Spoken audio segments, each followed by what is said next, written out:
É um prazer receber todos aqui novamente para mais uma escola dominical. E a nossa escola dominical hoje é um pouco diferente. A abertura é um pouquinho mais... A abertura é reduzida, né?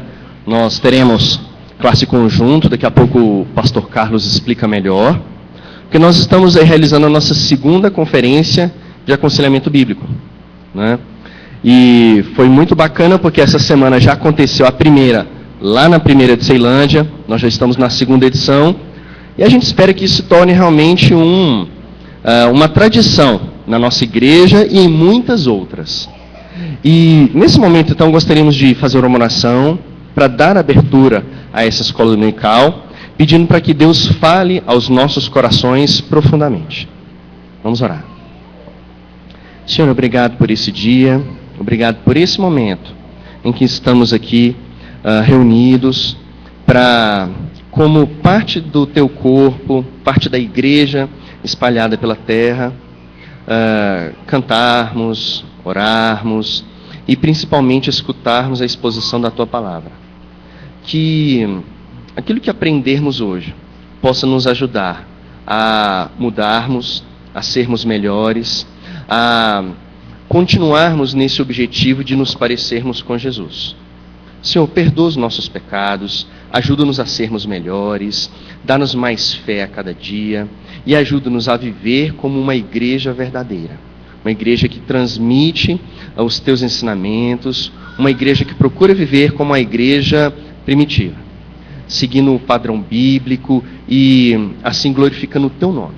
Senhor, tudo isso nós te pedimos e também te agradecemos, porque o Senhor tem derramado sobre as nossas vidas bênçãos sem medidas.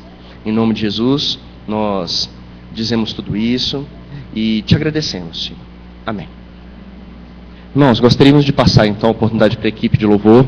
Nós vamos entoar um cântico e enquanto nós cantamos esse cântico, nós também daremos aos irmãos oportunidade de depositarem os seus dízimos e ofertas.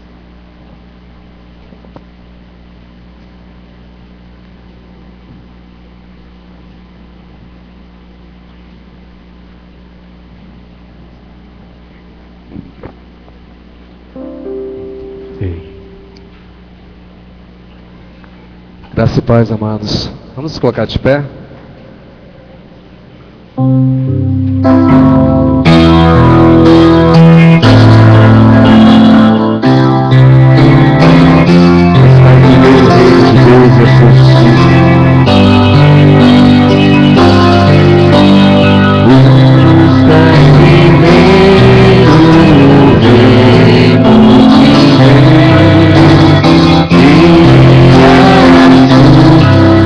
Jesus.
pedir um diácono para fazer oração, agradecer a Deus pelos dízimos e ofertas.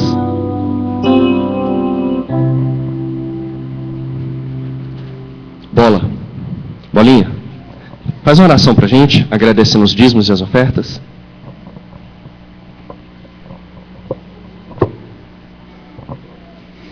Senhor Deus, nosso Pai, graças te damos por mais um dia, Pai. Obrigado por mais um domingo na Tua presença, Senhor Jesus.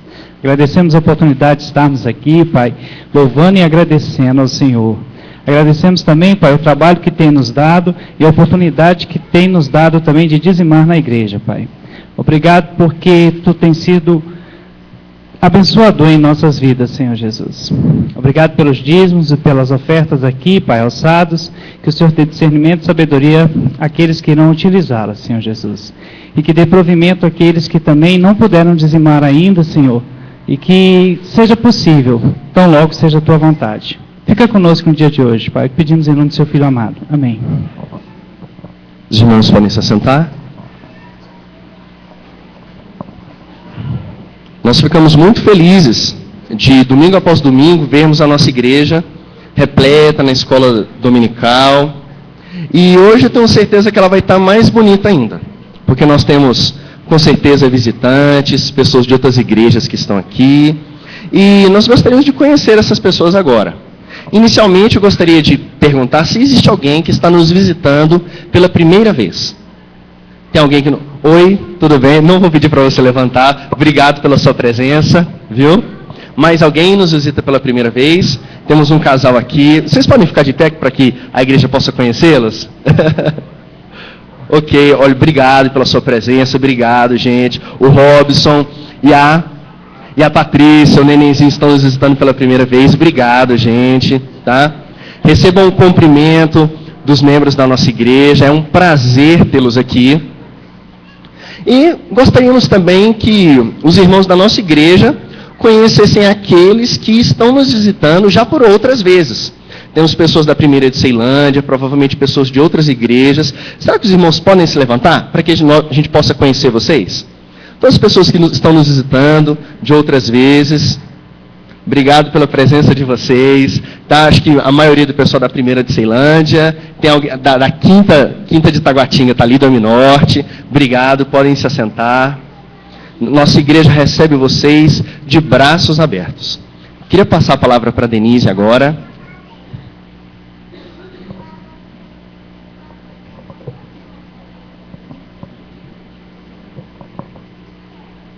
Bom dia, irmãos. Uma semana bastante festiva, começando hoje para Sabrina. Não chegou ainda. Dia 27, terça-feira, é a vez da Eliane. A mamãe da Eliane está aqui. Junto com a Eliane, nós temos o Elisão. Também ainda não chegou. Dia 28 é a vez da Quênia. Dia 29, a Lívia. No dia 30, a dona Eleni. Também a Juliane. A Juliane, a mãe do Natan. E dia 31, a Ana Carolina. Está na porta.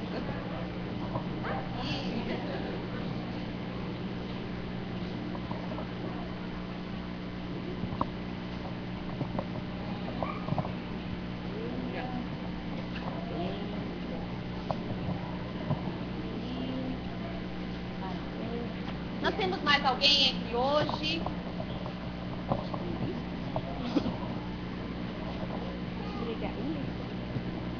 Entre hoje até sábado que vem.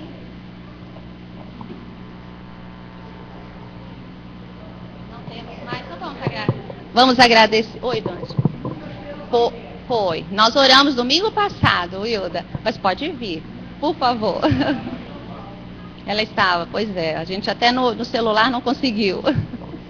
Mas nós oramos domingo por você. Mais alguém? Então vamos agradecer. Senhor, muito obrigada por esta manhã e por estarmos na tua casa. Muito obrigada, Senhor, pela vida desses nossos queridos. Por mais um ano que acrescentas a vida deles. Muito obrigada, Senhor, por essa bênção possa estar enriquecendo ainda mais a vida deles nesse novo ano, ajudando-os no que eles necessitam e realizando também os desejos do seu coração. Em nome de Jesus, amém.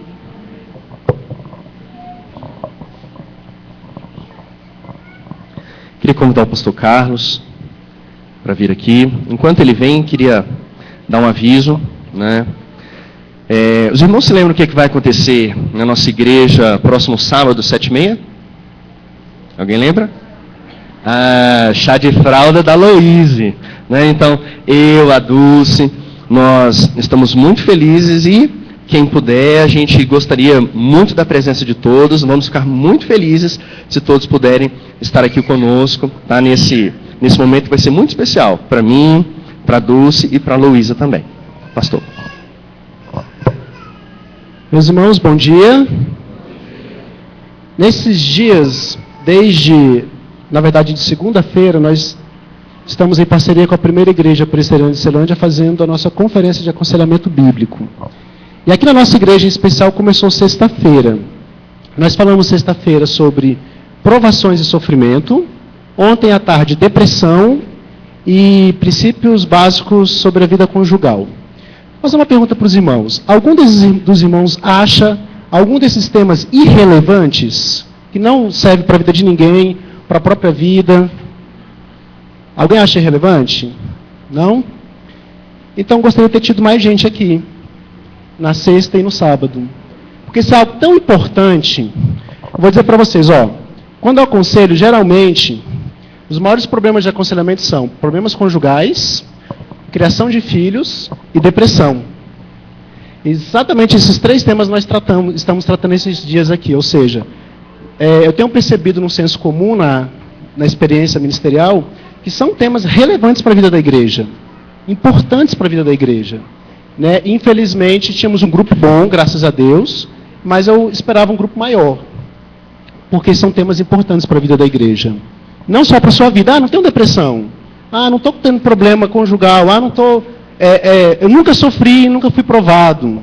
O que eu acho muito difícil de ter acontecido, mas enfim.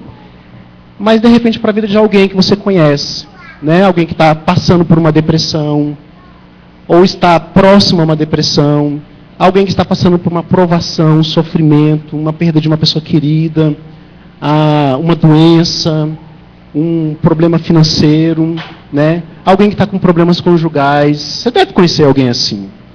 Então, você poderia ter aprendido um pouco mais, você que não veio, nesses dias, para ajudar pessoas que passam por essas dificuldades, né? Agora de manhã nós vamos falar sobre princípios bíblicos sobre sexo, e à noite, modelo bíblico para discipulado de filhos. São temas extremamente relevantes para a vida da igreja também, né? O Sacha tem estado conosco esses dias e tem sido muito bom. Os irmãos que acompanharam têm sido extremamente edificados, eu tenho certeza disso, e tem realmente falado muito bem, tem crescido nesses poucos dias, né? Queria convidar o Sacha a vir aqui à frente para trabalhar o tema de hoje da manhã. Aí eu queria ver com os irmãos algumas questões. Primeiro eu queria que você deixasse a sua pergunta para fazer no final. Vai ter um momento para perguntas e respostas, tá? Então, ao final, nós vamos ter um momento de perguntas e respostas que os irmãos vão poder... Anota. Porque eu, por exemplo, se eu não anotar, eu esqueço o que eu preciso perguntar. Então, anota aí no seu papelzinho o que você gostaria de perguntar na hora que aparecer a dúvida, para ao final você fazer a pergunta. Mas não deixe de fazer sua pergunta, ela é importante para você e provavelmente para outras pessoas também. Então não deixe de fazer, faça sua pergunta ao final, não tem problema, a gente está aqui para isso.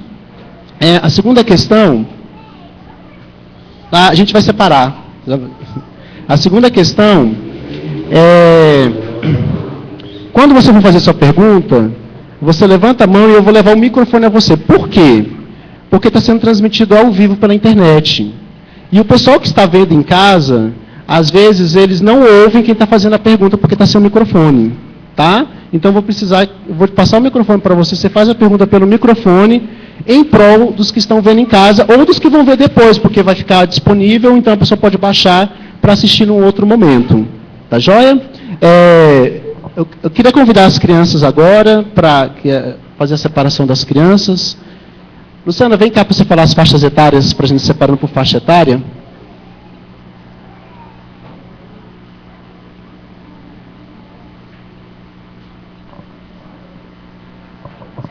Bom dia, irmãos. Então, as salas vão funcionar. Vai funcionar o berçário, que é de 0 até 1 ano e meio. A sala aconchego, que é de 1 ano e meio a 3. E depois as outras salas, de 3 a 5, de 6 a 8. E os juniores, que é de 9 a 12. Então, as crianças podem sair, os professores vão estar em sala. Vou esperar as crianças saírem, aí a gente faz uma oração.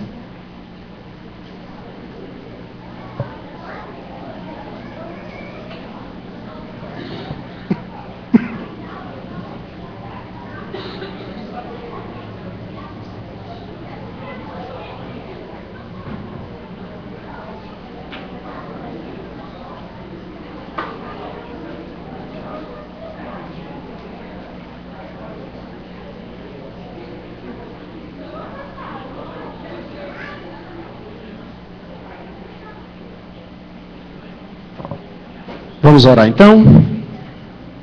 Meu Pai querido, nós te agradecemos pelo dia de hoje, por essa manhã, por esse sol maravilhoso. Te louvamos porque o Senhor nos trouxe aqui e pedimos, Deus amado, que agora o Senhor possa falar aos nossos corações sobre esse tema que é tão importante na vida conjugal. Pedimos a tua graça sobre o Sacha, que o Senhor use poderosamente e que ele seja um instrumento para refletir o seu caráter, Deus. Abençoa todos nós, pedimos em nome de Jesus Cristo. Amém.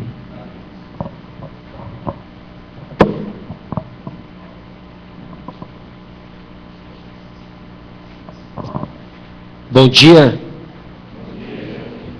Se você tem a sua apostila, abra na lição Princípios Básicos do Sexo. É a penúltima lição da apostila. Se você não esteve com a gente nos outros dias, nós temos acompanhado uma sequência. Então, na apostila é a penúltima lição, na ordem que ela se encontra na apostila azul. Princípios básicos do sexo. Que tema, né, para domingo pela manhã? É um tema que traz os seus desafios por ter muito tempo sido e talvez ainda seja um tabu dentro da igreja. Para nossa própria tristeza e vergonha, se a igreja não ensina os crentes em Cristo sobre o sexo que não foi criado por Satã, mas por Deus, o Santo Deus, o mundo ensina. Então é um tópico importante, relevante, e eu agradeço a visão da igreja e a liderança da conferência de colocá-lo no domingo pela manhã. Por que nós precisamos estudar o tópico? Nós cristãos, nós crentes, precisamos resgatar o mau uso feito pelo mundo de algumas palavras de grande importância para nós, eles os crentes. E uma delas é o sexo. O Senhor criou o sexo e disse, é muito bom. Dentro do contexto do casamento, o sexo é muito bom.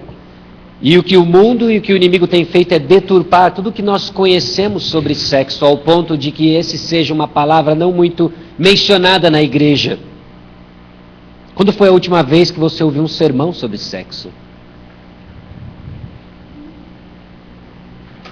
Você já ouviu alguma aula sobre sexo? Você já se interessou em estudar o assunto de forma bíblica, santa e pura? Uma dessas palavras que tem sido tabu na igreja hoje em dia é o sexo. E o objetivo pela manhã hoje é apresentar alguns princípios extraídos da palavra de Deus sobre o assunto, de forma com que a nossa mente seja renovada e comece a pensar biblicamente sobre esse assunto tão delicado e importante. Principalmente aos casados, principalmente aos solteiros, para todos. E o primeiro deles é o seguinte: o sexo no casamento é puro e santo. Sexo dentro do casamento é puro e santo. Ao contrário de muitas concepções que têm se construído, principalmente no meio evangélico conservador, o sexo ele é puro, o sexo ele é santo. O sexo foi criado por Deus antes do pecado.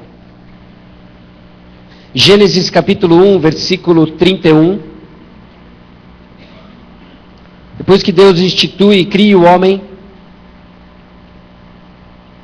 cria a mulher,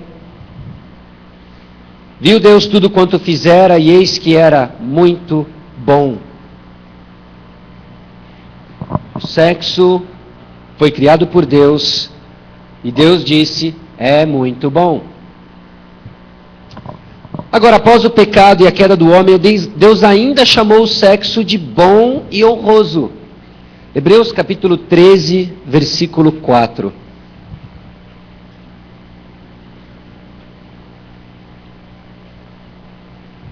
Hebreus 13, 4. Digno de honra entre todos seja o matrimônio, bem como o leito sem mácula, porque Deus julgará os impuros e adúlteros. Deus chama o sexo, depois da queda, de bom e honroso. Qualquer outra concepção sobre o sexo é pecaminosa. Se você luta em entender o sexo como bom, o sexo como puro, o sexo como santo, a sua concepção não é bíblica, mas informada pelo inimigo, informada pelo mundo.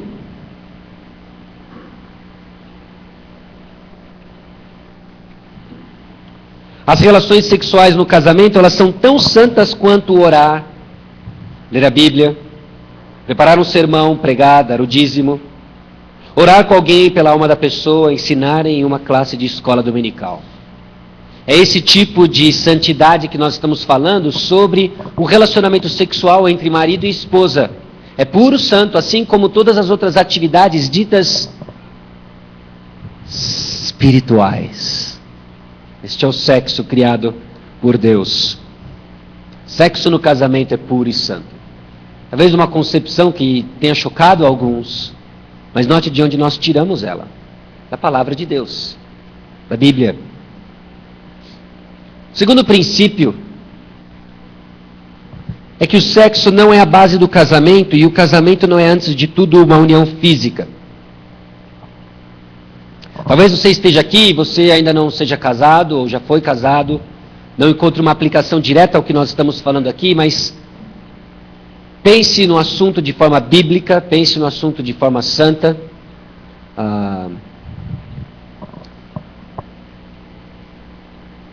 Lembre-se que o sexo não é a base do casamento, e o casamento não é, antes de tudo, uma união física. Quando Jesus conversa com a mulher samaritana em João capítulo 4, ele diz isso para ela. Esse que você tem hoje não é o seu marido. Mas ela morava com ele, ela era amaziada com ele, dormia com ele. Quando Jesus fala, vai, não peques mais, possivelmente ela mantinha relações sexuais com ele. Mas ainda assim ela não era o marido. Ele não era o marido dela. Então o sexo não é a base do casamento, e o casamento não é, antes de tudo, uma união física. Porém é algo muito importante. É algo importante, e de acordo com 1 Coríntios capítulo 7, não participar dele sincera, ativa e apaixonadamente é pecado. Sexo não é apenas um privilégio do casal casado, é também uma responsabilidade. Abra comigo em 1 Coríntios capítulo 7.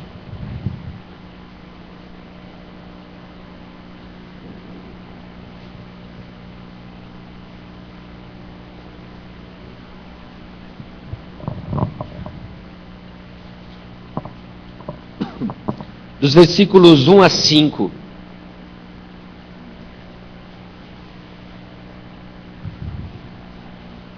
(3 a 5). O marido conceda à esposa o que lhe é devido, e também semelhantemente a esposa ao seu marido. A mulher não tem poder sobre o seu próprio corpo, e sim o marido. E também semelhantemente o marido não tem poder sobre o seu próprio corpo, e sim a mulher. Não vos priveis uns ao outro, salvo talvez por mútuo consentimento, por algum tempo, para vos dedicardes à oração, e novamente vos ajuntardes, para que Satanás não vos tente por causa da incontinência. Não participar do relacionamento sexual dentro do casamento de forma ativa, apaixonada e sincera é pecado. O sexo é muito importante dentro do casamento, mas não é a parte mais importante.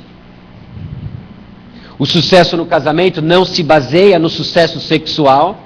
Este é um outro tabu e uma outra mentira que tem entrado dentro das igrejas. A unidade no casamento é muito mais do que sexo. Sexo é o que ilustra de forma física, de forma visível, a unidade de uma relação conjugal.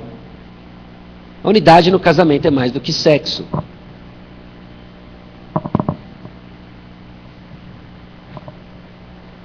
Qual é a chave, então, de um bom relacionamento sexual? Não são técnicas, não é biológica, senão um bom relacionamento conjugal. Entenda o sexo conjugal como um termômetro de como vai o relacionamento conjugal. Um bom relacionamento marital é a chave para o relacionamento sexual mais prazeroso.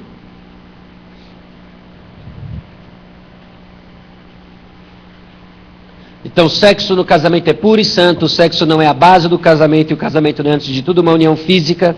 Terceiro princípio é que o alvo principal do sexo é doar, oferecendo satisfação sexual ao cônjuge. 1 Coríntios 7,3 deixa isso claro. O marido concede à esposa o que lhe é devido e também semelhante à esposa ao seu marido. Isso é ensinado por Deus em 1 Coríntios 7,3. Essa passagem toda ensina sobre sexo no casamento, desde 1 Coríntios 6,15 a 7,9. Trata-se de uma ordem, não é uma sugestão para uma vida melhor. E a mesma ordem que é dada ao marido é dada também à esposa. A esposa é parte ativa e deve também se envolver no relacionamento sexual de forma sincera, ativa e apaixonada. Sexo não é coisa de homem. É coisa de casal casado. E cada um é dado o dever de satisfazer sexualmente o outro. Num padrão egoísta que a sociedade influencia cada vez mais os crentes em Cristo Jesus, isso tem chegado na cama do casal casado. Em que a busca por prazer e satisfação pessoal tem reinado em relacionamentos sexuais e levado ambos à insatisfação. Mas o dever é satisfazer sexualmente o outro. E quando ambos têm a mentalidade e olham para Cristo nessa mesma direção, o que acontece? Ambos são satisfeitos. Isso é ensinado não só em 1 Coríntios 7,3, mas na base da nossa definição de amor. Amor, doar. João 3,16, Gálatas 2,20, 1 Coríntios 13. A Bíblia é repleta de definições descritivas sobre o amor como doação, não o que você recebe em troca por algo. Jesus disse que o prazer maior está em doar. É melhor dar do que receber. Atos 20:35. Então, quando nós pensamos no princípio sobre sexo como uma doação, oferecendo satisfação sexual ao cônjuge, as implicações disso é que ele é o oposto da pornografia. A pornografia que tem invadido casas, invadido mentes, tanto de homens quanto de mulheres, é uma busca solitária de prazer que não envolve as responsabilidades na construção de um relacionamento. Tudo é muito mecânico, é uma gratificação imediata, não existe o trabalho na construção de um relacionamento, apenas o prazer sexual, de uma imagem que sequer é real. Ela também é o oposto da masturbação. Não existe nenhum aspecto exploratório na masturbação. Masturbação é o estímulo sexual solitário contra os princípios de Deus sobre o sexo. Deus lhe equipou com órgãos não para o seu prazer, mas para a satisfação do seu cônjuge. Qualquer tipo de estímulo para o seu próprio prazer é contra as Escrituras e cria um padrão egoísta que tem impactos depois no relacionamento conjugal. Em que um busca sua satisfação imediata, esquecendo do outro lado. É também o oposto do homossexualismo. E desobedece o princípio claro de Gênesis, capítulo 1, capítulo 2. Rebeldia contra o corpo que Deus lhe deu. O alvo, então, das relações sexuais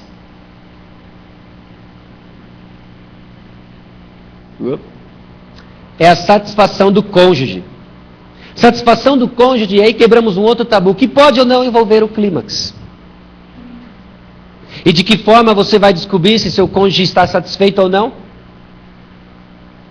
Comunicação. Comunicação. Básico. A comunicação do casal é crucial para determinar o que é satisfação. Não os padrões da sociedade. Você é chamado para satisfazer apenas uma pessoa se você é casado. Seu cônjuge. E aí, diante deste princípio, o alvo principal do sexo é doar, oferecendo satisfação sexual ao cônjuge, enfrentamos problemas hoje em dia. O problema da troca física necessária para que o marido funcione. Muitos caem na cilada de que é algo biológico. E agora, o que eu faço? A sociedade ensina, então, que o prazer ocorre pela expectativa de receber algo em troca. É uma barganha. Não é isso que a Bíblia ensina. Não são esses os princípios que nós vemos nas Escrituras. A Bíblia ensina que o prazer resulta da expectativa do prazer da doação. O funcionamento sexual existe porque existe a expectativa de levar prazer àquele que nós dizemos amar.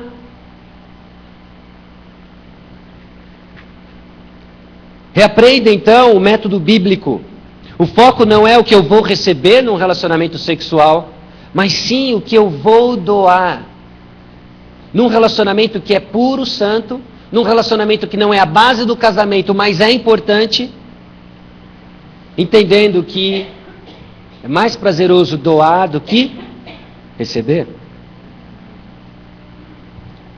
Ah, mas essa não é a minha natureza.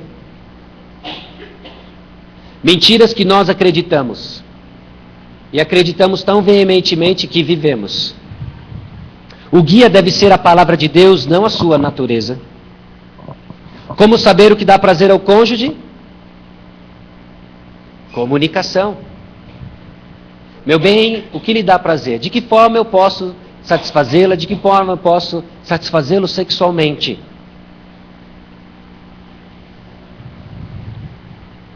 Maridos, estudem a sua esposa. Esposa, preste atenção nos seus maridos. 1 Coríntios 7,4 nos traz a implicação de que Deus criou o marido e a esposa com a mesma capacidade de satisfazer o outro. Incompatibilidade sexual não é um princípio bíblico. É uma mentira aprendida e tristemente vivida. Deus deu o mesmo princípio a ambos, tanto o homem quanto a esposa. Cada um deve usar o seu corpo para satisfazer o cônjuge e não a si mesmo. 1 Coríntios 7,4. A mulher não tem poder sobre o seu próprio corpo, e sim o marido. E também, semelhantemente, o marido não tem poder sobre o seu próprio corpo, e sim a mulher.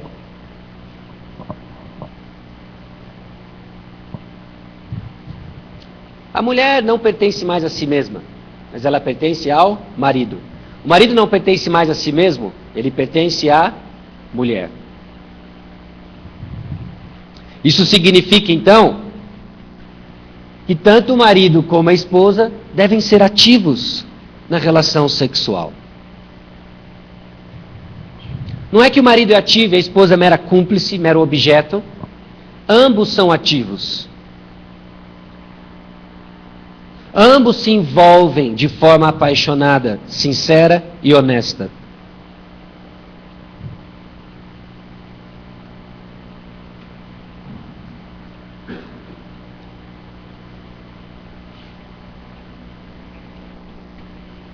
Problemas que surgem então. Nós temos níveis diferentes de desejo.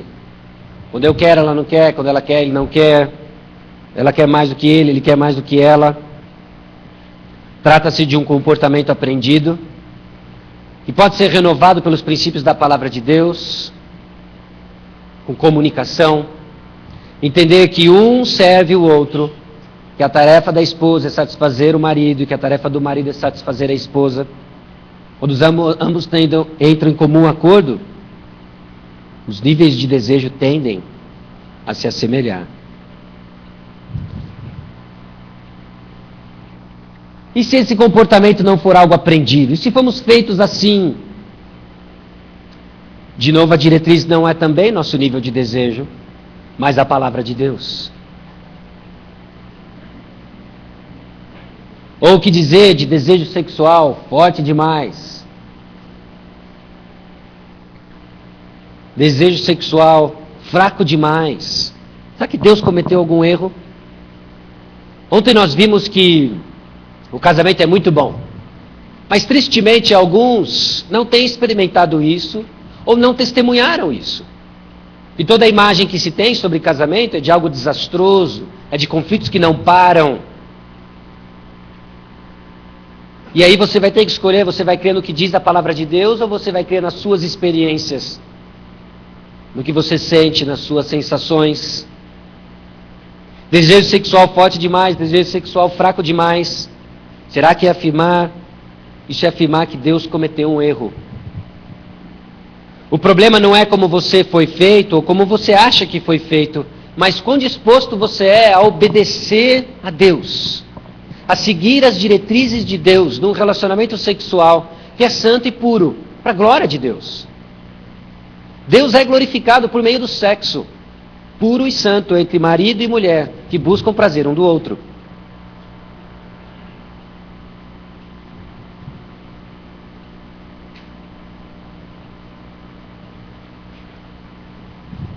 Uma implicação do que nós já vimos até agora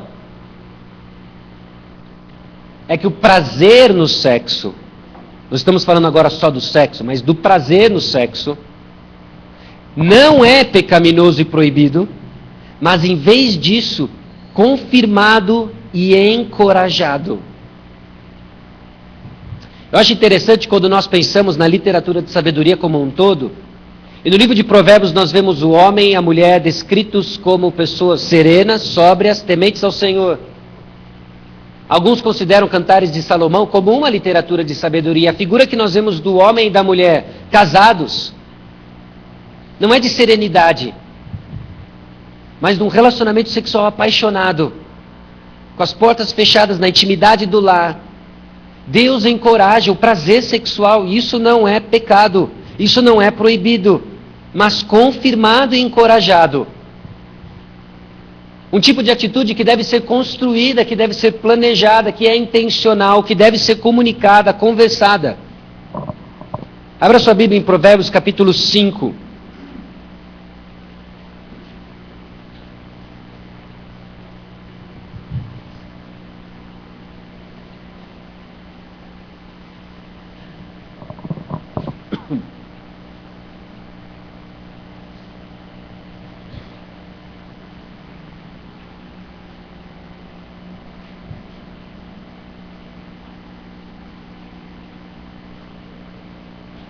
Provérbios 5, 18 e 19.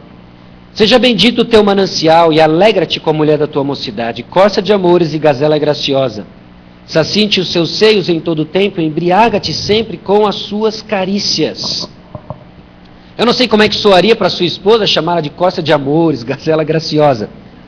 Mas entenda o ponto de Salomão. Talvez, numa nova versão, seria minha gatinha, meu doce de coco, meu pastelzinho de Santa Clara, enfim, você sabe aí o que cabe à sua situação. Mas o ponto que Salomão faz é que o antídoto da imoralidade sexual é o prazer, o deleite sexual dentro do casamento. Irmãos, isso é bênção de Deus. E ele usa aqui uma metáfora, o manancial, essa fonte de água, essas correntes do poço, que nós devemos constantemente visitar essa fonte. Deus nos deu, Ele nos encoraja a isso. Deleite-se na pessoa do seu marido, deleite-se na pessoa da sua esposa. Obviamente ele não está falando apenas para o marido, mas esposa neste caso aqui se aplica e diz respeito a qualquer um dos cônjuges. É um retrato do deleite que há no cônjuge, o seu melhor amigo, sua melhor amiga. De compartilhar as coisas mais íntimas do relacionamento conjugal e que encontra, alcança, reflete no relacionamento sexual. esse desejo da companhia da pessoa como pessoa, mais do que uma parceira, mais do que um parceiro sexual.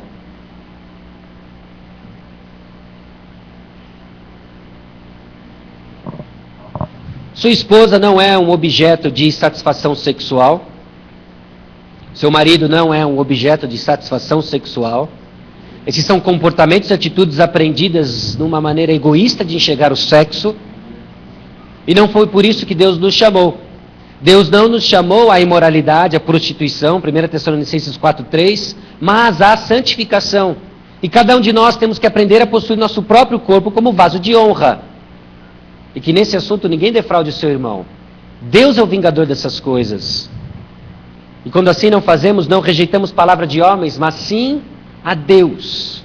Não viver os princípios bíblicos sobre sexo é rejeitar a Deus. Não a homens. Não sua liderança, não seu pastor, mas a Deus. Deleite-se então na pessoa, deleite-se na relação sexual.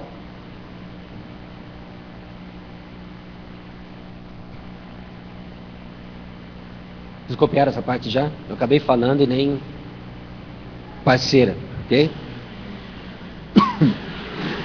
Deleite-se na relação sexual. Seio, neste caso aqui, de Provérbios capítulo 5, figura de linguagem, parte pelo todo. O que ele quer dizer? O sexo. Deleite-se na relação sexual. A palavra esposa quer dizer que o verdadeiro prazer sexual só pode ser encontrado no casamento. O que o mundo prega, o que o mundo vive de sexo fora do casamento, nada mais é do que masturbação de luxo.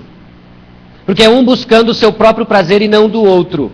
O que experimentamos no relacionamento conjugal, os princípios bíblicos sobre o relacionamento sexual, isso sim é o prazer projetado por Deus para o seu povo, para os seus filhos.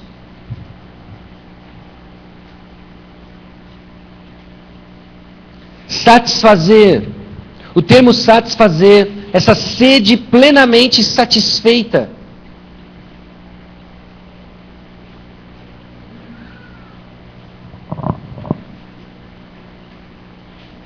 Cativado, alguém intoxicado, dominado de satisfação. Eu nunca vi na frente de uma churrascaria, daquelas boas, uma barraquinha de cachorro-quente.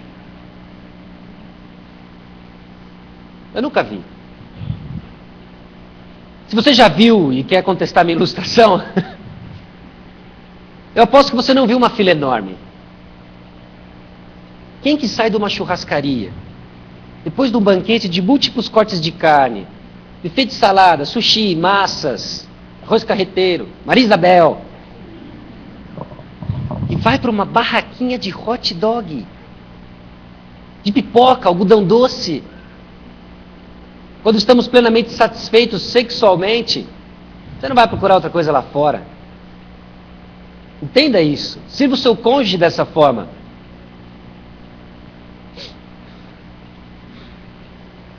Aplicado 1 Coríntios 7, 3, 4, cada cônjuge deve satisfazer completamente o outro. E de que forma você vai descobrir? Comunicação. Comunicação. Sexo no casamento é puro e santo, sexo não é a base do casamento, o casamento não é antes de tudo uma união física. Sexo é doação, o prazer não é pecaminoso, proibido, mas é confirmado, encorajado. Deus não...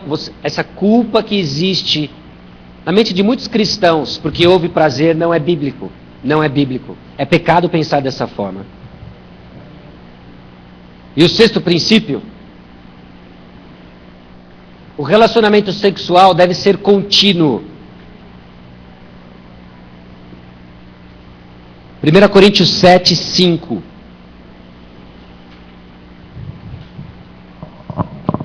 Não vos priveis um ao outro.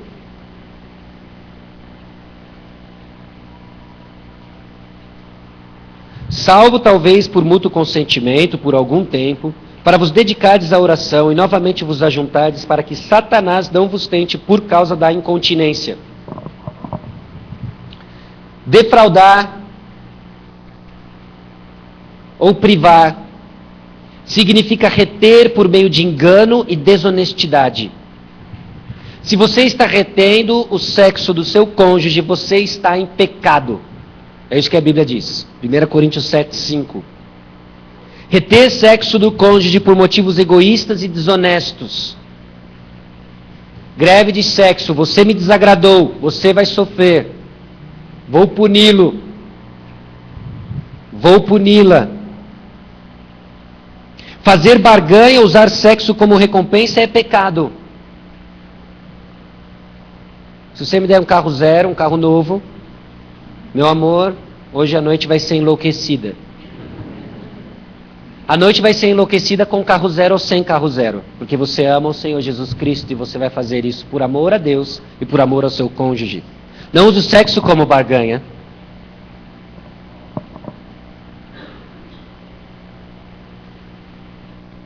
Quando houver abstinência, ele deve ocorrer por consentimento mútuo. Não é uma resolução pessoal que você tomou, reunião de líderes, de homens, e você vai dedicar 3 meses à oração, e você toma essa decisão sozinha, ou sozinho, ou sozinha. Isso não existe. A abstinência dentro do casamento, ela só existe por mútuo consentimento. 1 Coríntios capítulo 7, versículo 5. Salvo talvez por mútuo consentimento. As diretrizes bíblicas, então, para abstinência sexual dentro do casamento: mútuo consentimento, por algum tempo. Não é a partir de hoje nós atingimos um nível espiritual elevado e encerrou-se. É por algum tempo. Por quanto tempo? Comunicação. Converse sobre essas coisas. E tem um motivo. Não é porque vocês vão treinar para o próximo Iron Man, Iron Woman, mas é para a oração. E o quarto princípio da abstinência é que depois de por algum tempo, juntem-se novamente.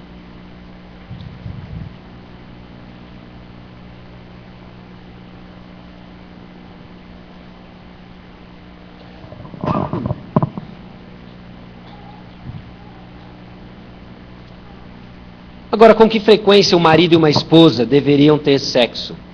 Deveriam se envolver sexualmente? Qual a frequência bíblica?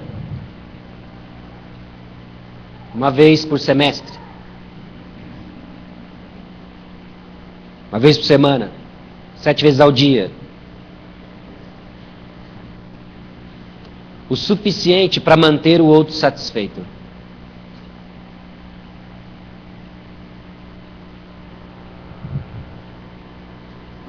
E como é que você vai saber? Comunicação. Meu docinho de coco, você está satisfeita?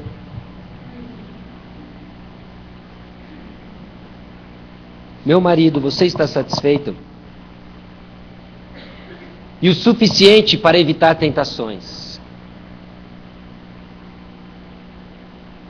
Meu amor, você está completamente satisfeito, você está completamente satisfeita. Você está protegido. Você constantemente se sente cheio de picanha, alcatra, maminha, da churrascaria? Ou o cheiro de hot dog te atiça? De que forma eu posso servi-lo, servi-la, para que as tentações não sejam tão fortes quanto elas já são? Comunicação. Esses são 6 princípios não exaustivos, não completos, mas que nos guiam a entender o sexo biblicamente. Talvez você tenha escutado algumas coisas aqui e sua consciência tenha sido trazida a convicção de algo. Comunicação. Talvez hoje seja o almoço de uma nova atitude. No almoço, um papo de uma nova atitude. Arrependimento. E quem sabe daqui 9 meses nós não temos um baby boom. Ok? Esse é o que tinha do material. Podemos abrir agora para perguntas. Não sei se haverão respostas. Sei que é um assunto talvez pouco tenso ou não muito discutido, mas fique à vontade de fazer perguntas, a gente pode conversar biblicamente sobre o assunto e aprendemos juntos.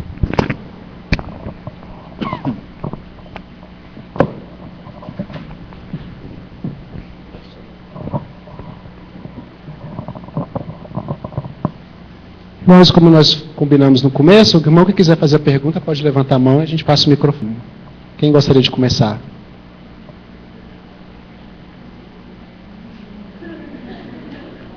Seu Silas.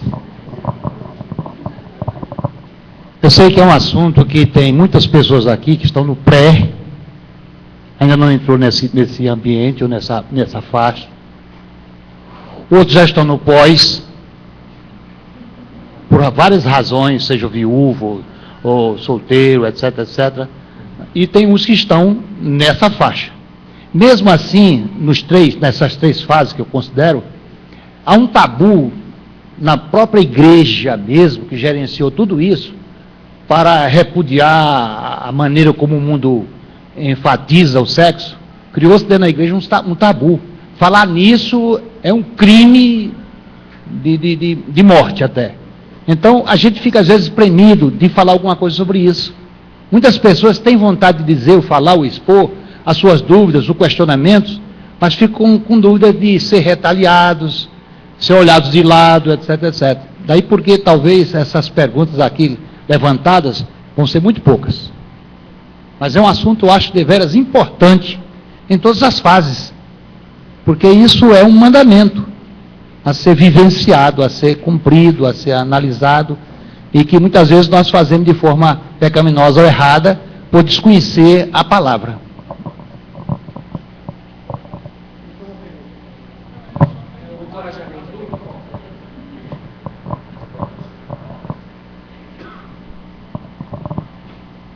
Bom dia. Antes de tudo, só para ficar claro que não necessariamente o que for perguntado aqui diga respeito à minha vida íntima. Né? Acho que Você pode começar, eu tenho um primo. Normalmente um amigo, um conhecido, para aconselhamento. Né? A gente sabe que a gente aprendeu aqui que deve ser o deleite, né, numa relação sexual, deve-se buscar o deleite do cônjuge. Então, do marido buscando o deleite da esposa, e a esposa o deleite do marido. E quando a gente ouve uma certa incompatibilidade, quando alguns casais falam, olha,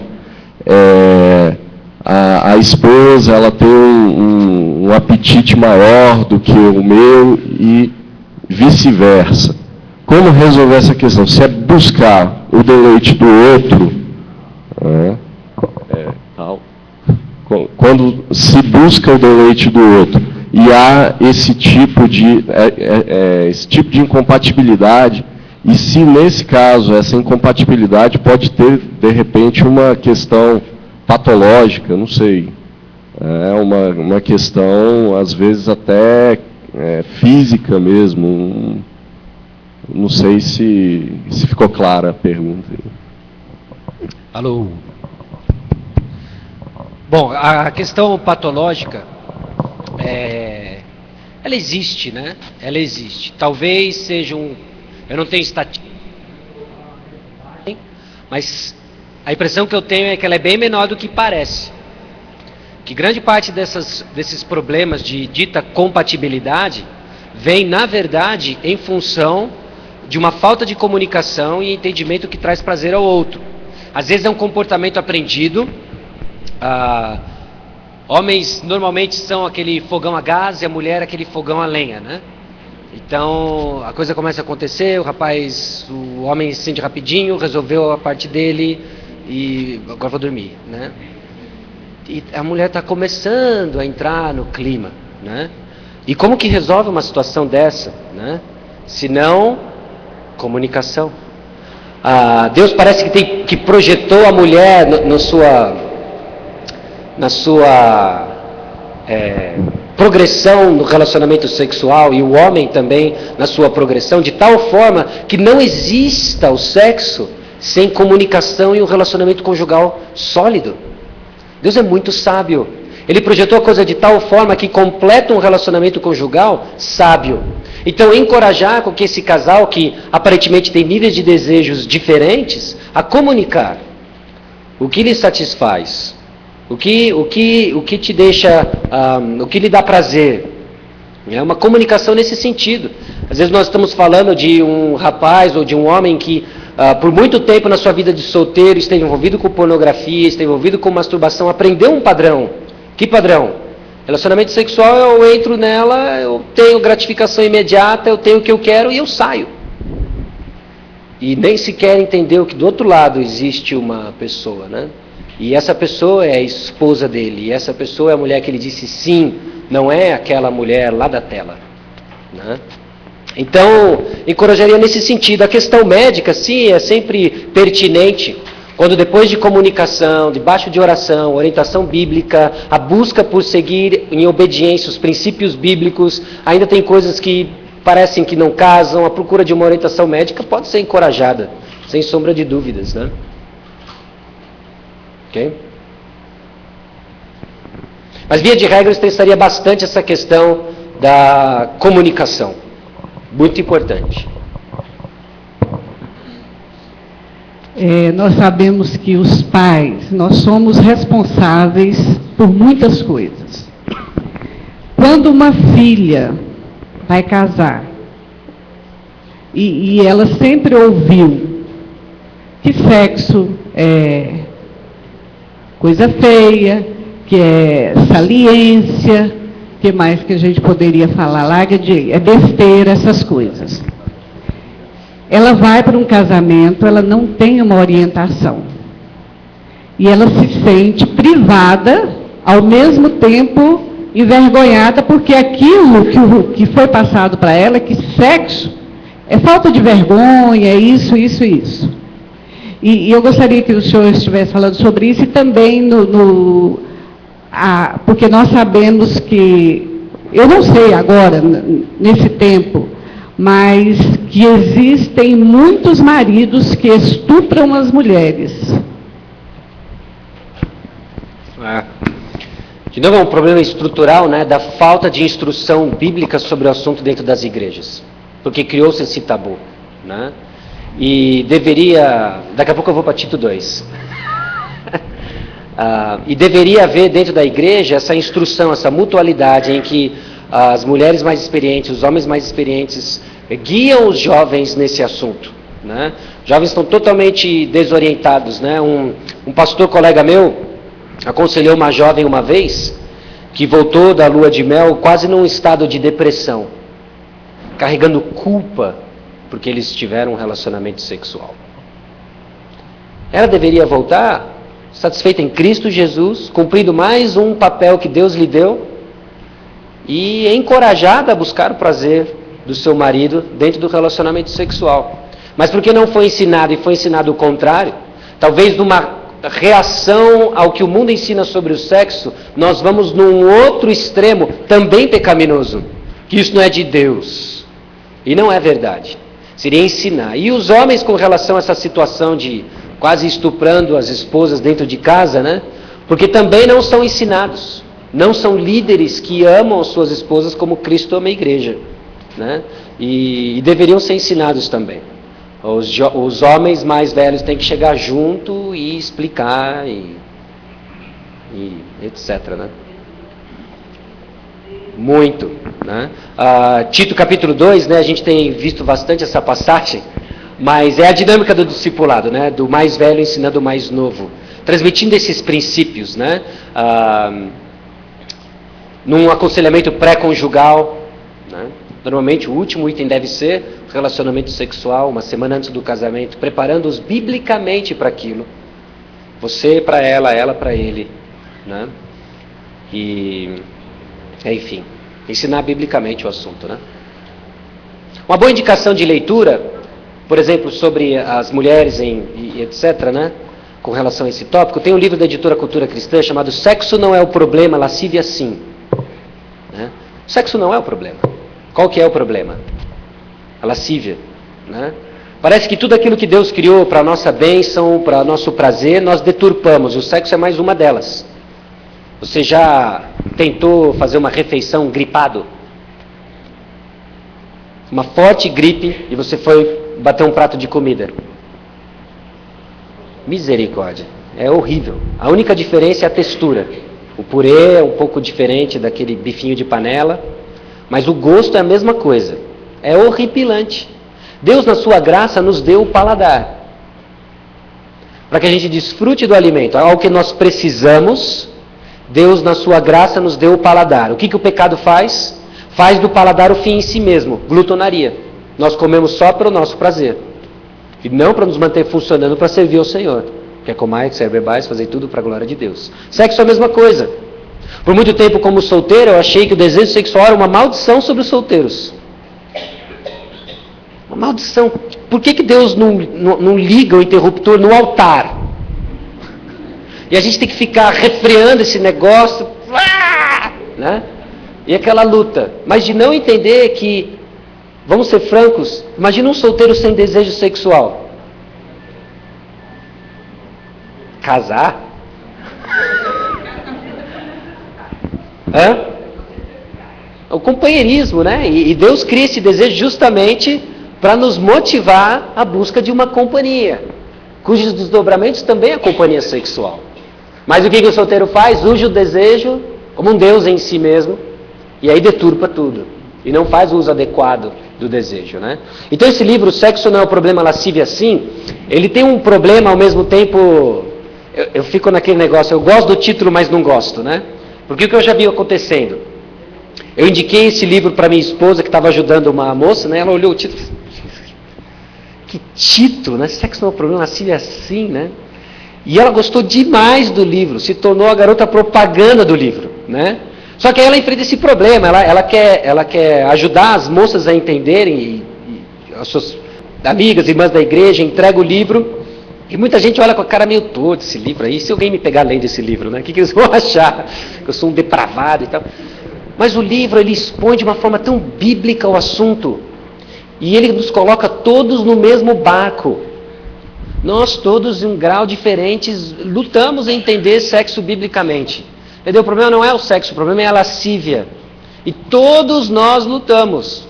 No pré, usando os estágios do irmão, né? No pré, no durante e no pós.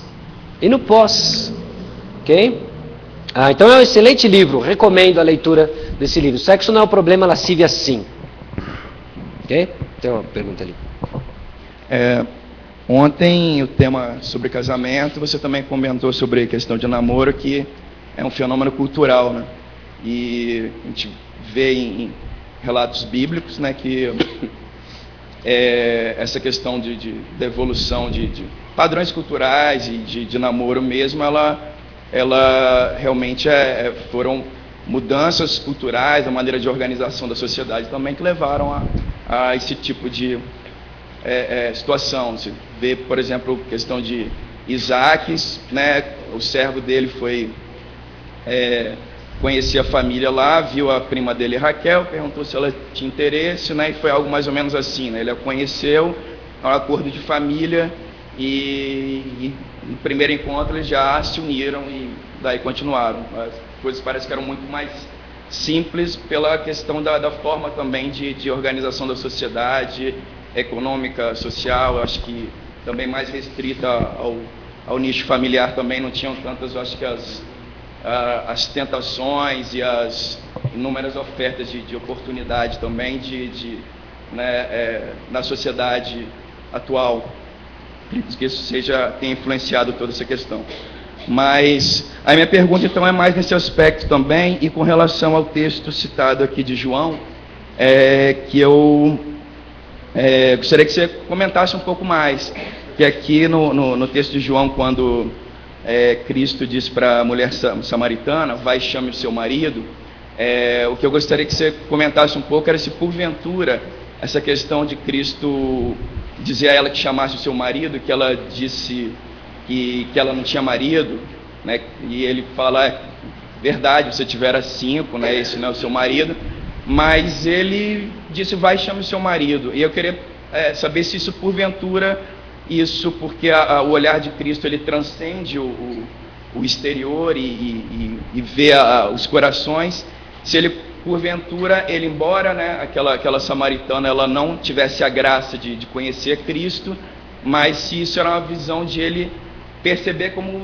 legítima aquela união, no sentido de que, ainda que não tivesse, talvez, eu não sei como é que se dava nessa época aqui, entre os samaritanos, não tivesse termos formais ali, samaritana não tinha pedigree judaico, mas se ele reconhecia a forma de relacionamento, se porventura porque ele não reconhecia a forma de relacionamento que ela tinha com alguém com que ela tinha uma relação de cônjuge, independente de, não sei se ela tiver, como você comentou, se tinha relacionamento sexual ou não com a companheira, com o companheiro dela, mas eu queria saber nesse aspecto, né, do texto aqui, o que vocês entendem que se possa depreender dessa passagem. Eu não entendo que Jesus está validando o que ela vivia com aquele homem como casamento, quando pergunta, vai e chama teu marido, né? Porque depois Jesus, quando fala não tenho marido, Jesus disse, bem disseste não tenho marido. O que Jesus faz com aquela pergunta, acredito eu, é conhecedor da situação daquela mulher, é que ela confesse a situação dela, ela enxergue o pecado dela. A maneira como Jesus usa as perguntas no decorrer, na descrição dos evangelhos, não é porque ele não sabia alguma coisa, ou não é porque ele valida alguma coisa, mas é que a pessoa enxergue isso. Aliás, Deus faz isso com o povo de Israel o tempo todo, né? Eu vou provar o povo. Deus sabia o que tinha no coração do povo. O que ele diz quando provar o povo? O povo precisa enxergar o coração deles, para que eles se arrependam dos seus pecados, né? Então o que Jesus faz, vai e chama o teu marido, ele não valida aquela situação como casamento. O fato dela ter um relacionamento sexual com aquele homem não faz dela esposa dele, ok? Essa é muito mais uma concepção católica do que bíblica. E aí o que Jesus faz, fazendo a pergunta, é trazer à tona o pecado dela, para então ministrar com palavras do Evangelho, né? E ela vai e se arrepende, acredito eu, em João capítulo 4, né? E aí com relação a essa questão do namoro, né? A primeira parte da pergunta e tudo mais, né? Nós lemos as histórias de amor no decorrer de Gênesis, né? O que aconteceu na história de Isaac, o servo de Abraão, pediu um sinal, né?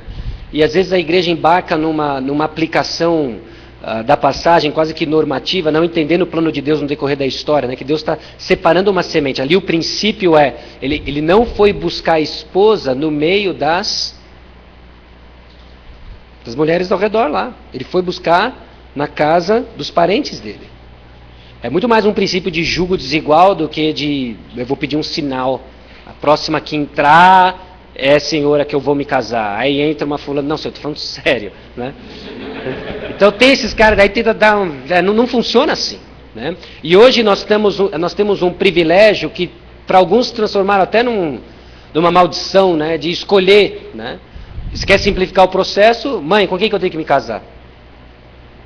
Você confia nos seus pais a esse ponto, né? E hoje a gente vê que muitos não confiam, não existe, o problema é até mais profundo, né? Não se criou na mentalidade dos filhos que os pais sabem o que é melhor, né?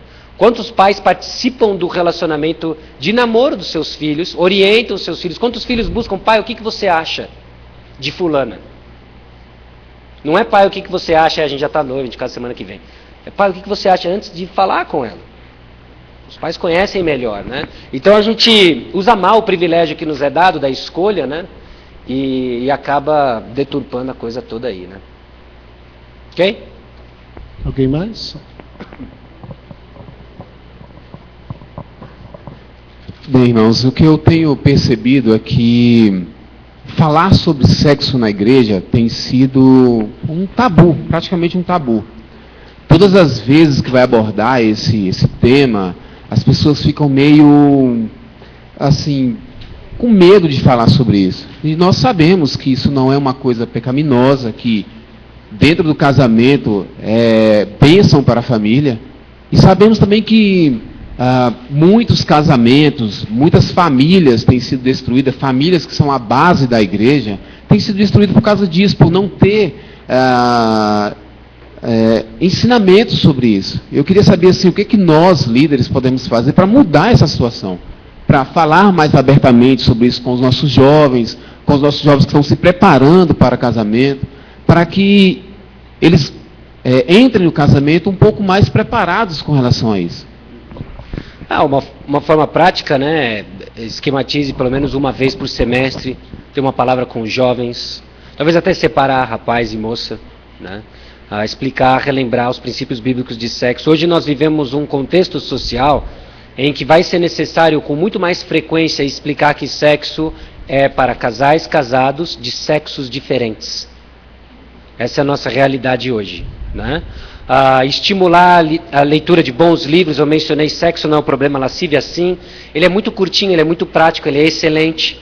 Tem livros um pouco mais robustos sobre o assunto. Sexo e a Supremacia de Cristo, organizado por John Piper, da editora Cultura Cristã, também um excelente recurso. A editora Fiel lançou um chamado Desejo e Engano, em que traz sabedoria bíblica para os debates atuais sobre sexo. Também uma excelente indicação. E colocar na mão dos jovens e pedir para que eles leiam, de alguma forma fazer com que eles articulem o que eles entenderam, e numa sábia prestação de contas. Como você tem aplicado os princípios que você está lendo no contexto da sua escola, de chegar junto como homem maduro, homem mais experiente, chegar como é que está a barra, o que você tem olhado, o que você tem visto, o que você tem alimentado. O seu uso da internet glorifica Cristo. Há perguntas específicas, né, para ajudá-los, né, a caminhar nisso, né. E aí é crucial também a importância dos pais, de orientar os seus filhos, né. Eu lembro que em casa, eu tenho um irmão mais velho, eu e tinha minha irmã. E meu pai, eu não sei de onde ele tirou isso, mas ele estabeleceu que aos 12 anos nós teríamos uma conversa sobre o assunto, né. E foi muito interessante, quando eu tinha 8 anos na época e meu irmão 12, ele foi para a conversa dos 12, levava num restaurante mais sofisticado que meu irmão escolhia, e era o tempo que meu pai transmitia os princípios. E meu irmão voltou informado. Quando eu fui, eu ainda ouvi muita novidade com 12 anos. Hoje eu acho que eu vou ter que ter uma conversa dos 4 anos com meu filho. Porque é tanta exposição que eu não sei se é sábio esperar até os 12 anos, né? Naquele contexto, naquela época, Deus me guardou de muita coisa e, enfim, foi importante aquele papo com meu pai, até de abrir o diálogo, né? Mas, hoje em dia, é constante, deve ser constante, né? Essa informação, né? Então, a importância dos pais falarem com os filhos sobre o assunto, a importância dos pais viverem a pureza sobre esse assunto, né? Talvez mães não falam sobre o assunto por causa de uma consciência pesada. Eu vou ser um hipócrita se eu falar sobre isso, porque depois todo mundo vai dormir, eu mesmo vou para a internet e faço o que não glorifica Cristo, né? Então, de pais buscarem a santidade nesse sentido e transmitirem para os filhos os princípios bíblicos de sexo, né? Pastor, dentro dessa linha do tabu, quais são os limites para o casal dentro lá das 4 paredes? Porque está falando em satisfação um do outro. Onde que a minha satisfação, a satisfação da minha esposa, pode ultrapassar a glorificação de Deus dentro do relacionamento? A comunicação é crucial, né? E muito limite do que... Esse negócio de eu vou dizer o que me traz satisfação não é uma carta livre para que eu vou ter tudo o que eu quero, né? Porque o que te traz satisfação, de repente, vem de um padrão egoísta do passado e que vai trazer extremo desconforto ao cônjuge. Isso não vai glorificar Deus. Porque a sua satisfação não é às custas do prazer do outro. E aí entra a comunicação, né? E muita gente, às vezes, influenciado tanto pela ideia de que são novas técnicas, é trazer novidade para dentro da cama, que é isso que garante a satisfação sexual, acaba perdendo de vista o que é a pureza, a santidade do relacionamento sexual, né? Então, é a comunicação, o casal tem que conversar muito sobre o assunto e ser honesto. Olha, isso me traz desconforto, por favor, não faz, né? Qualquer marido que ama a sua esposa, ou uma esposa que considera o seu marido, tudo bem. Então aqui é um não. Ah, mas era o meu sonho de... Então, se arrependa desse seu sonho que você sonhava antes de casar e não pensava sobre sexo de forma santa antes de casar, e não traz para o leito esse tipo de coisa, né? Ok? Você falou a questão de prestação de contas, né? Quando geralmente eu aconselho alguém com problema nessa área sexual, principalmente homem, né? Eu gosto de trabalhar essa questão da prestação de contas, que eu acho que ela é importante para a pessoa lidar melhor com o seu próprio pecado. No entanto, a gente vê uma resistência. Eu não sei se é cultural, eu não sei se é parte da questão do ser humano mesmo, em fazer essa prestação de contas. Você pode falar um pouquinho sobre como ela deve ser feita, se ela é importante ou se não é? Essa é a primeira pergunta. A segunda é sobre, há algum tempo atrás, tinha uns encontros de casais que o pessoal ficava separado, homem e mulher, aí criava-se todo um clima para que ao final do encontro de casais eles tivessem uma relação sexual. E é claro que ela ia ser muito boa, né? Que eles ficavam um tempo separados. Esse tipo de estratégia bíblica é correta, é boa, né? Você já ouviu falar desses tipos de encontro de casais, né? O que você acha disso? Tá, vamos à primeira pergunta, prestação de contas, né? A prestação de contas é aquela amizade, né? Ferro afiando ferro, bíblico isso, essa mutualidade, aconselhar-vos uns aos outros, importante isso, né? Na nossa fragilidade humana, nós precisamos dessa prestação de contas, porque não damos conta prestar somente contas ao Senhor, né? Então Deus usa amigos para nos lembrar de princípios bíblicos. Isso é muito saudável, isso é sábio. A resistência que existe às vezes com relação à prestação de contas não, eu estou aqui para aconselhar, eu quero ser parecido com Cristo, desde que não custe o meu pecado de estimação. E prestar contas significa que eu vou ter que dar um relatório para esse camarada que vai me cobrar deixar um pecado que eu amo tanto. Então é melhor não. É melhor não. Então não vamos prestar contas, porque se eu prestar contas eu vou ter que abandonar meu pecado. Imagina que coisa horripilante. Talvez por trás disso ainda esteja uma indisposição em soltar e largar o pecado. A outra razão pela qual pessoas não gostam de prestação de contas é movidas pelo orgulho.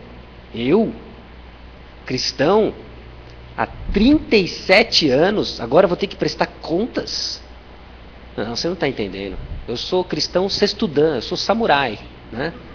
Grau 33 de cristianismo, né? Então, isso é preocupante, né? Essa questão do orgulho, que mostra ainda um coração não arrependido, né? A prestação de contas é para o seu bem, é para o seu bem. Você com certeza não quer se tornar dependente dela, ela não tem poder em si mesma, mas é uma ferramenta para que a palavra de Deus seja ministrada, que você seja constantemente lembrado.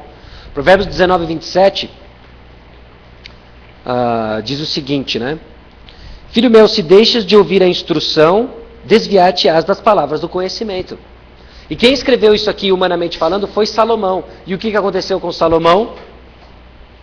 Cessou de ouvir, desviou, terminou mal sua vida, né? Então que a prestação de contas seja mais um veículo que a palavra de Deus vai ser transmitida, vai ser cobrada para que você aplique. Nós precisamos disso. Nós precisamos disso, ok? A segunda pergunta com relação ao encontro de casais, eu nunca ouvi um encontro desse tipo, né? E eu não sei se eu posso emitir um juízo de valor de certo ou errado, mas com certeza não seria a minha preferência para guiar um grupo dessa forma, né? Talvez seja não sábio, né? Também não acredito em dar um tempo na relação, né? Às vezes o casal está brigado, vem para um aconselhamento e... Não, mas eu estou morando com a minha mãe por um tempo. Não, vai voltar agora, imediatamente. Não tem como trabalhar um relacionamento conjugal se você não está morando junto com ele, né? Então eu acredito, tendo a enfatizar que nós ministramos a casais quando estão juntos. Nós queremos isso, queremos promover isso, okay?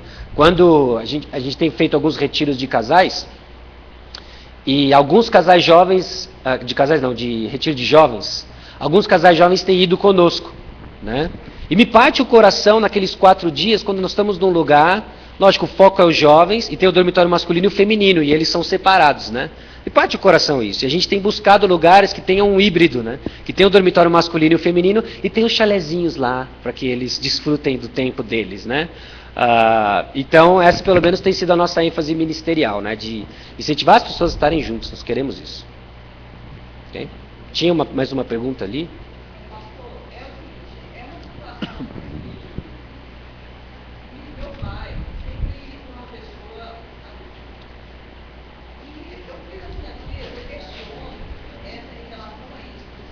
Uma pessoa o quê? Desculpa. Uma pessoa o quê, seu pai? Ah, adúltero. Ah, tá.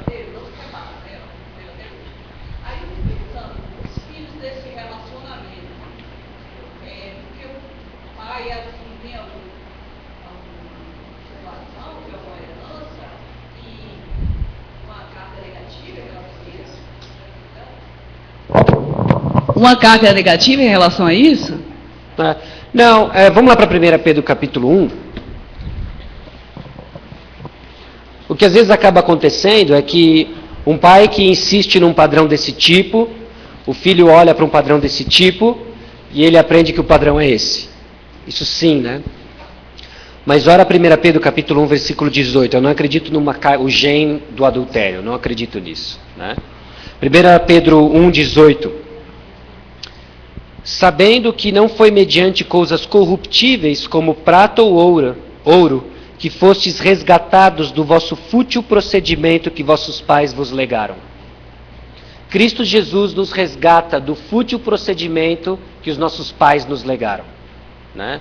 Lógico que aqui Pedro fala do pais, ancestralidade mais distante com relação ao pecado. Mas o que nós vemos aqui é a liberdade em Cristo Jesus de qualquer padrão de pecado aprendido. E agora é a hora da renovação da mente e começar a aprender o que é um casamento biblicamente falando. O que é fidelidade conjugal. E aí entra Tito 2. Né? A questão da igreja abraçar uma família desse tipo, os filhos... Né? E que a igreja mostre para esses filhos o que é uma família que Cristo é o centro. Né? Que ele veja homens da igreja que são verdadeiros homens de Deus e olha, é isso que eu quero ser. Vou sempre honrar meu pai, é o pai que Deus me deu, Deus não estava fora do controle, mas eu vou seguir aquele exemplo ali, de pais que amam o Senhor e são fiéis às suas esposas, como Cristo amou a igreja, porque é o que nós vemos.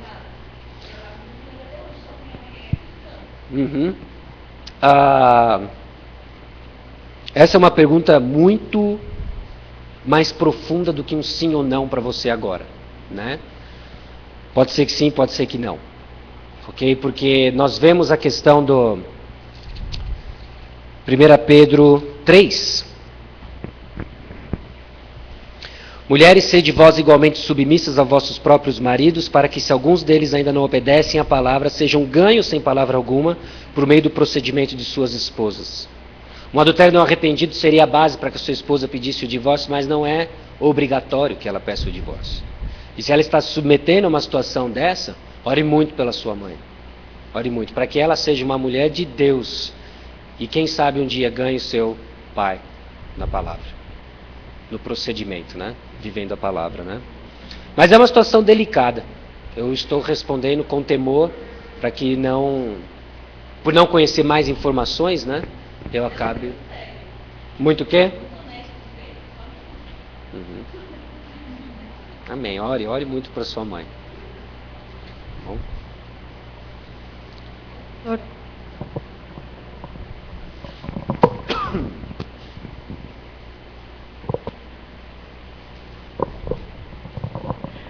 A minha pergunta é a seguinte: o que dizer, como aconselhar um casal que está caminhando para o casamento, porque está abrasado, porque a carne é fraca, eu tenho que casar, senão a gente vai cair em pecado, né? Então, como conselheiros, que palavra a gente deve dar a esse casal? Lembrar que o sexo não é a base do casamento, né? Às vezes o camaradinha, ele quer porque quer casar, porque ele quer porque quer se deitar com ela, né? E todo abrasado, precisamos casar logo, mas ainda não entendeu o propósito do casamento. Isso é a fórmula do desastre. Porque eles vão viver uma intensa lua de mel de 1 ano, 2 anos, e aí, e agora? E agora, né? Então, falar assim, o casamento não vai ser a solução para a imoralidade. Embora aqueles que estão abrasados, Paulo até encoraja ao casamento, né? Mas partindo do pressuposto de que as pessoas que ele está encorajando sabem o que é o casamento. Explicar, passar com eles os princípios bíblicos de casamento, para que eles tenham uma visão bíblica sobre sexo, ok? Encorajando talvez uma leitura sobre o assunto. E lembrando, sexo não é a base do casamento. Se vocês estão entrando nisso por causa disso, é roubada. É roubada das grandes, com R maiúsculo, né? Então, nesse sentido, né? De encorajá-los a entender o que é o casamento. Então, só aqui, mano. Pastor, hoje a sociedade tem uma cosmovisão e influenciadora até nos institutos jurídicos que nós temos.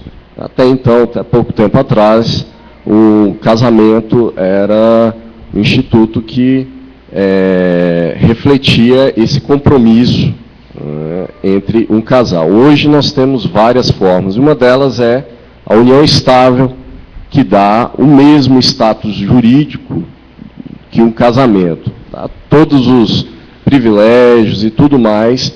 E hoje um casal que chega e fala que está em união estável, em termos jurídicos, tem o mesmo amparo legal que o casamento. Isso, por esse mesmo status, isso torna correto esse procedimento, ou necessariamente esse casal que já tem um compromisso, às vezes externa já esse compromisso de viver como casal, mas está em união estável, há necessidade de se comprometer num casamento? Sim, ainda falta muita reflexão nessa área, não conheço por completo, né? Mas o que eu tenho visto e observado é algo curioso. O pessoal vem com essa história da união estável, né? Não, nós temos uma união estável, não precisa casar. Nós já somos casados. Já é casado? Até que a morte separe. Então qual a diferença então? Por que você não formaliza? No fundo, eles sabem que eles não são casados. Eles até chamam o marido, tratam como esposa, mas quando a coisa aperta, é muito mais fácil quebrar uma união estável do que um casamento, né? Então eu vejo que a própria sociedade, embora fale dos aspectos legais e garanta, porque foi um meio que corrija-me se eu estiver errado, né? Que a lei fez para garantir benefícios daqueles que entravam numa união dessa, talvez desavisado, garantir para que a mulher não ficasse desamparada, ou vice-versa, né? Criou-se esse artifício, aí o pessoal, então é casamento. Não é casamento, você sabe que não é casamento, né? Se é que nem casamento, então por que você não formaliza e põe como casamento, né? Então eu não enxergo como um casamento nesse sentido, né? Existe a exclusividade, mas não quer ter esse compromisso diante da lei. Então eu acho muito complicado isso daí, né? E eu não sei se você, na sua experiência, né, de pessoal da união estável, não vou casar. Então por que você não casa, já que a união estável dá na mesma? Aí o pessoal, veja bem, porque se ela muda muito, é mais fácil desfazer uma união estável. Não sei. É ou não é? Não sei. Mais ou menos. Né?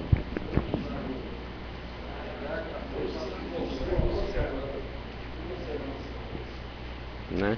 Então mas é impressionante que existem umas consequências diferentes, né?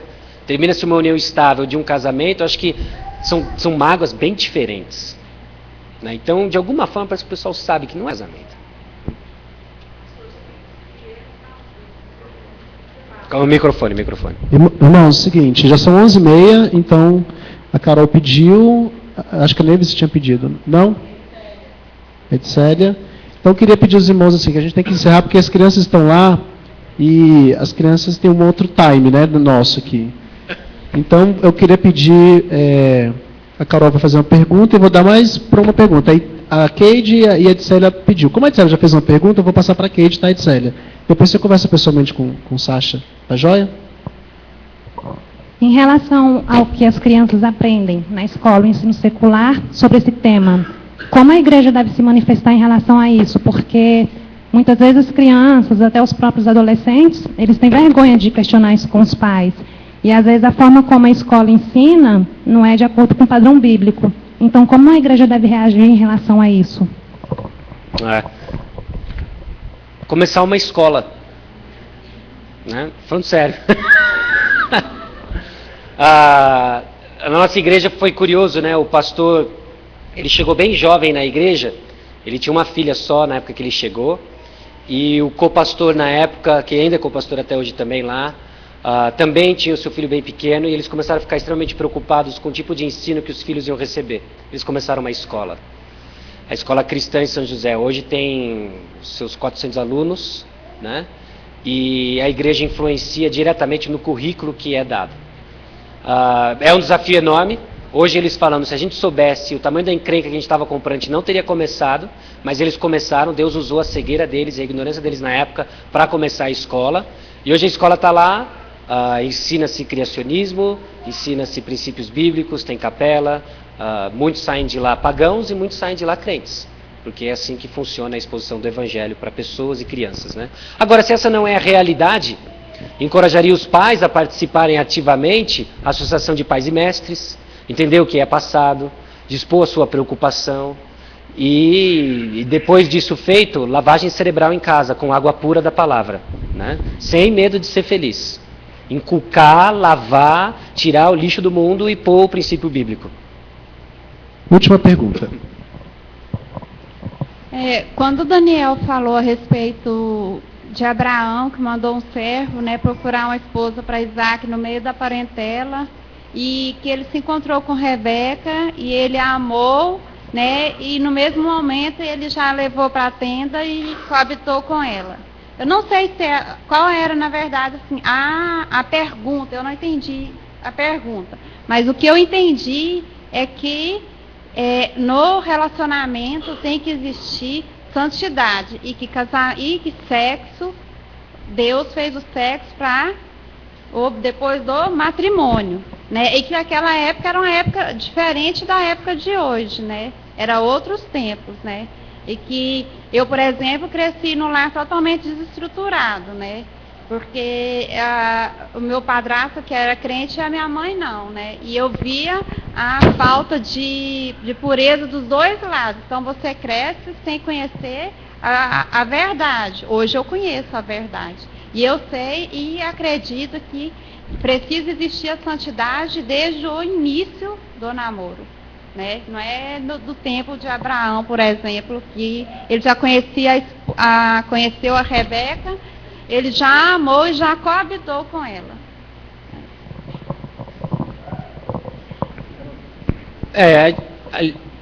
A pergunta é...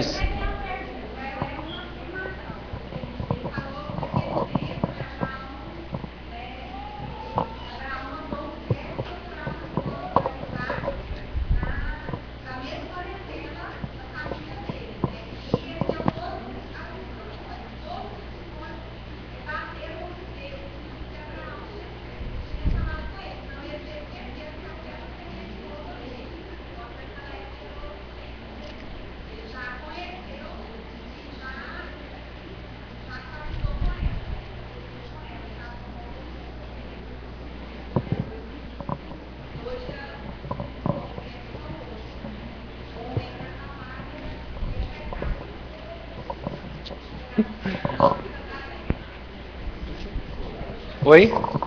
Sempre foi pecado. Não é só hoje, não.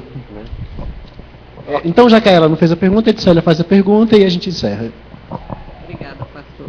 Não, desde o início nós estamos falando que sexo é tabu na igreja. E nós estamos vivendo um tempo agora muito difícil, que é a liberdade sexual, sobre o homossexualismo e o lesbianismo, que nós fechamos os olhos, mas nós temos a certeza que tem muita coisa dentro da igreja. Eu não sei se o senhor vai falar isso depois na hora sobre a criação de filhos, porque nós já estamos sofrendo com isso dentro da igreja e a gente faz que não está acontecendo. De novo, é a tarefa de ensinar o padrão bíblico, né? E outra também, a gente pensa, né? Puxa, nós vemos dias terríveis, né? Mas eu acredito que a sociedade de Corinto era tão pior, se não pior do que hoje, né? E Paulo entrou com os princípios bíblicos, esclarecendo para as pessoas isso, né? Ele